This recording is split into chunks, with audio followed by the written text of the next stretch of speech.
Alright, so let's put that cup final and that whole live stream behind us. It's time to catch up with the Andorra End of Season Awards, FC Andorra. That is, so we see Esperanza has been added to the overall Best 11. End of Season Awards, Arlindo picked up the Gong Fans Player of the Season with 46% of the vote, ahead of Axel Speranza, and Guedes getting 20% almost of the vote. Speranza got Goal of the Season for his strike against Trabzonspor. Let's check it out. Well, okay, obviously he ran with the ball from deep inside his own half, straight line down the pitch, and a little lofted shot from the edge of the area. Decent goal. I think we scored better in the season, though. Particularly any of those goals against Manchester United, I would have counted. Young Player of the Season, Arlindo. Signing of the Season, Emmanuel Mbar. Let's have a look at our season review. So our match of the season was our 4-1 over Levante.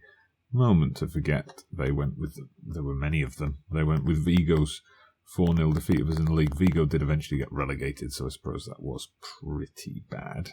7th in the Spanish First Division, which is a bit of a slip back. We were 5th last season, 6th the season before that, so a little bit disappointing. Quarterfinals of the Cup, also the Europa League, when I say the Cup, slipped back from the semis the previous season. Spanish Cup, we lost in the final, of course, but the less we say about that, the better. Okay, so next season, that's interesting. I guess as losing finalists in the Cup, we're going to be in the Spanish Super Cup, new competition for us, and the Euro Cup too. In the end, our league results were enough to earn us 7th in the table. Now, you may have seen these on Twitter. I shared some of them up there, but this was where the stream ended. I mean, that stream. 4 defeats and 1 draw, and that was a 0-0. Bloody hell. But we then beat Eibar 1-0 in the next game. Got a 0-0 away to Real Madrid. Very credible result. Then we stuck it to Mallorca 6-1. Maicon Silva with a hat-trick. We had Guedes, Rigilson, and the Andorran icon Jose Francisco Perez all on the score sheet. Barcelona, again, got the better of us. A 3-1 defeat on this occasion, but we bounced back. Villarreal, now this was a key game. Look at how the goals went in on this one. We went behind, equalised by half-time. We were 2-1 down. We knew to stay ahead of Sporting Gijon, stay in the hunt for a European place, we needed at least a point. So finally, it came when we got a penalty. Arlindo converted. Then, in a fantastic moment, and, I just wish we'd had moments like this in the previous episode, Guedes then scored with just seconds left on the clock. Villarreal then equalised, but it was chalked out quite rightly for offside. So quite a dramatic win, that one. And then we wrapped it up going to the champions. Atletico Madrid had secured the title by this point, and we managed to secure a 1-1 draw, all of which meant at the end of the First Division campaign, we were 3 points ahead of Sporting Gijon. That puts us into the Euro Cup 2, Europa Conference League, whatever it is actually called. So that would be a new and interesting competition for us next season. Right, so I'm going to go through the Club Vision end-of-season team meeting and all that kind of stuff. We're going to fast-forward into the episode a few days for international action as Andorra take on Ireland. But before we head into the much-delayed intro, why don't you let me know the YouTubers' player of the season? Who was your player of the season from FC Andorra? And how do you rate our chances for next season?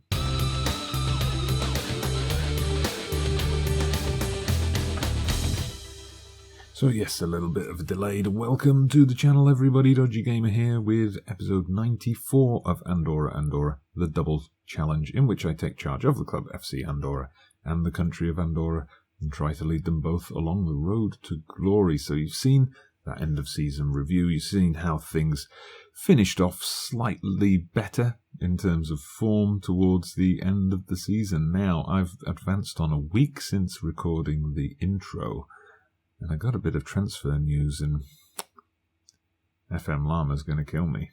So you see here, we've lined up some players to bring in. They're all joining us in a month's time on the 1st of July. First up, Osmar Alvarez, 19-year-old Paraguayan centre-back. We're signing him from Independiente in Argentina. He is a wonder kid, and he's rated as almost as good as Jorge Gomez. So that's going to be a young centre-back pairing, but it's going to be two incredibly talented players.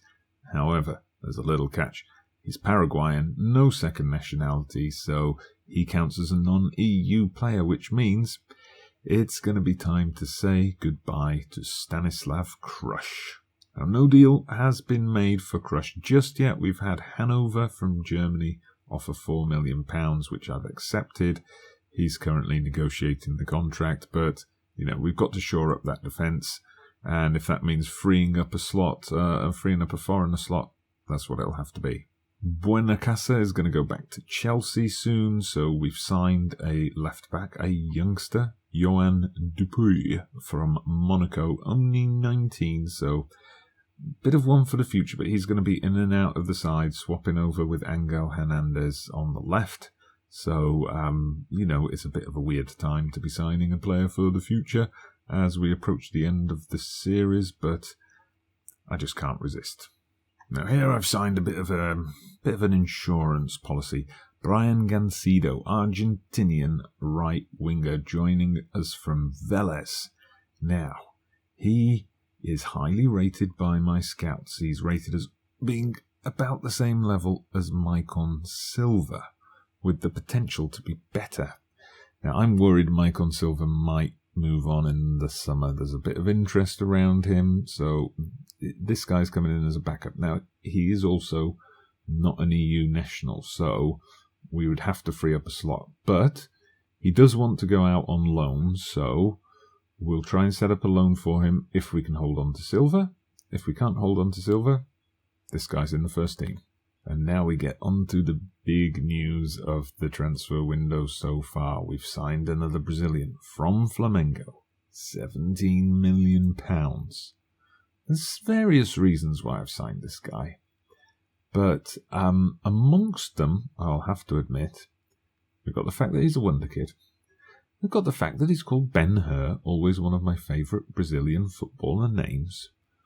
We've also got the fact that he's 2 bloody metres tall, 201 centimetres, and he's got a jumping reach of 18.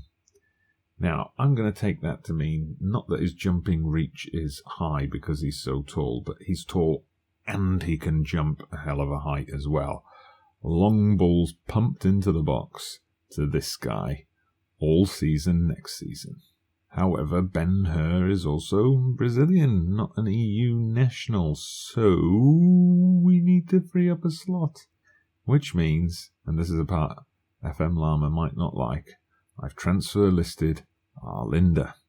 So I think with the Strike Force last season, this was the problem we had. They all had good form at some point or other in the season. Arlinda, Carrillo, and Marino.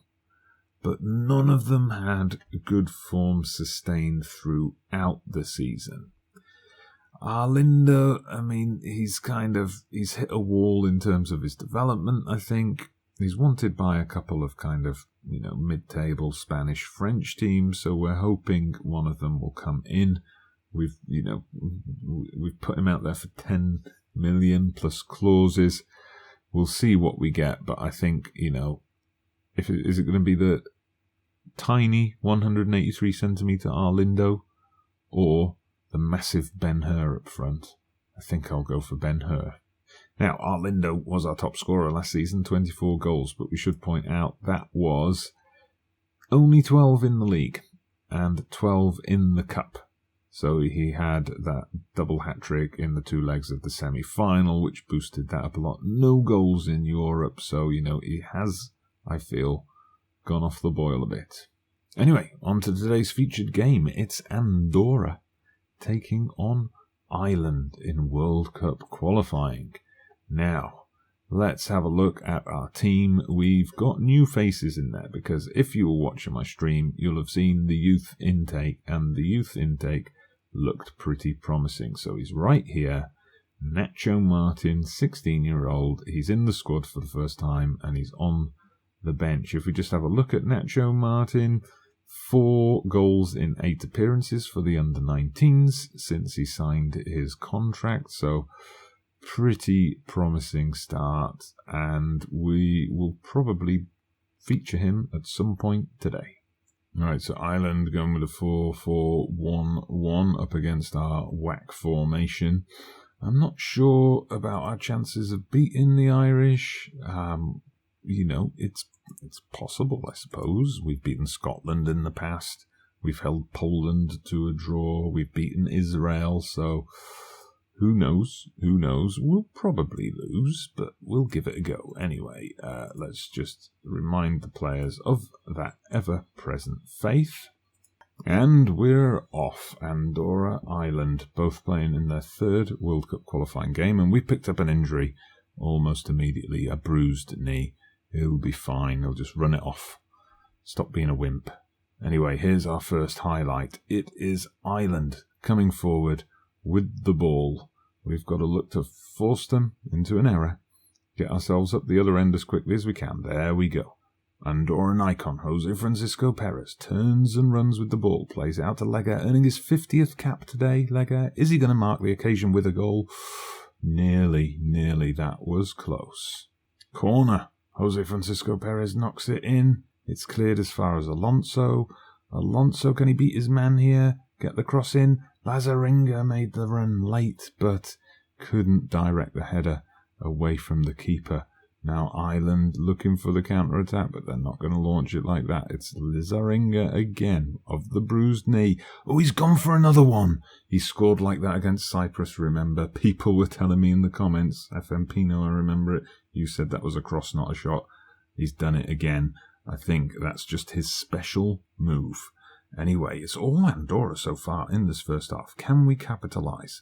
Mayumba now, coming into the centre of the park.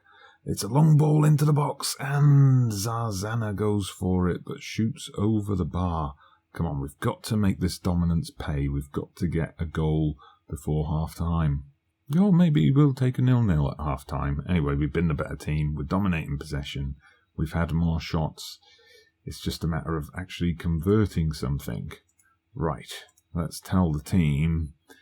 I'm not happy with your performance because, you should have scored with all those wonderful chances we had. Let's get back out there. Hope Ireland haven't sussed out that we're just tiny Andorra and they should be beating us as we get into the second half. Throw in then, first action of this second half. Alonso kind of a bit hunched over as he's running forward there. Okay, Andorran icon Jose Francisco Perez beats his man, has his shot, it's saved. That was a really good chance and good for us to get on target for the second time. Perez again, swinging that corner in, but can't get it into the box. Come on, let's try again, Perez. Gomez, no, the highlight ends in a bizarre place. Well, we haven't scored yet, but we're going to go for the Nacho boy. Nacho Martin can come on and make his debut. And we'll bring on Carmona as well into the midfield. I'm leaving Lazaraga out there. Let's see if we can get something here in this final 20 minutes. Right, Lazaringa's been injured. Right, so we flip things over a bit. Perez comes out to the right wing, playing as an inverted winger, which he's done to good effect for FC Andorra before. I've shifted over the midfielders, going to flip them, and Macales, our former youth player, traitor turncoat who left us for Real Betis. Now, they've retrained him as a winger, so that's where we're going to play him. Oh, don't like the look of this. Ireland with their first real chance of the evening, and how did that go in? Come on, that is cruel, cruel, cruel stuff. We've dominated this game, and what happened there? Clanger from the keeper. The ball just kind of scrapes its way over the line. There was somebody standing a bit too deep, playing the Irish striker on. Goes down as an Aaron O'Driscoll goal, but I think we know where the blame lies for that one. Alright, we've set ourselves up to go a bit more attacking as we chase an equaliser. that, our players merited. We should have scored in that first half, but we couldn't. And now it looks like Ireland are trying to make sure of things, make certain with a second goal. We've got to, fight our way back into this. Angel Hernandez, bit slow on the ball, but we eventually get one forward. We pick up the clearance. Carmona holds on to it. Good. Leger, 50th cap, works the magic. Mayumba, is he going to shoot? No, he plays it through. Oh, that was offside, Magales, but very good effort. Right, let's go attacking for the final few minutes. Tell the boys to push forward. Let's put the Irish under some pressure. Is it going to be another narrow 1-0 defeat at home after the England game? Yes, it is. Oh, dearie me. Missed opportunity there. I mean, of course, Ireland should be the better team, should be winning that kind of match, but we had our chances. And if we'd have taken a couple of them, we'd be third in the group right now. So youthful Andorra come unstuck is the line they're going with. Looks like maybe World Cup qualification is not going to happen before this series is over, unfortunately, but we gave it a good try.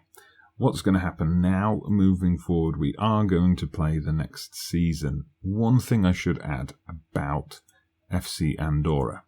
Now, at the start of the episode, because it was the case at the start of the episode, we were excited about competing in Euro Cup 2 for the first time. Perhaps something we had a better chance of winning. However, since then we got a news item for some reason which wasn't fully explained, just to say FC Andorra have qualified for the Europa League. Not sure why exactly, but it seems like there's no team listed here for the Euro Cup 2. We've just been bumped into the Europa League. Anyway, that's what we've got facing us next season. One last crack at, doing well in the league. One last shot at the Spanish Cup. We've got the Spanish Super Cup. We've got the Europa League. We'll try to get through the season fairly quickly. We're on episode 94, so if we go for 5 more episodes to make that magic 100, that's what we'll aim for, and I hope you'll join me for the ride. Thank you very much for watching. I'm Dodgy Gamer. Don't forget to hit that like button, subscribe to the channel if you haven't done so already. See you again soon.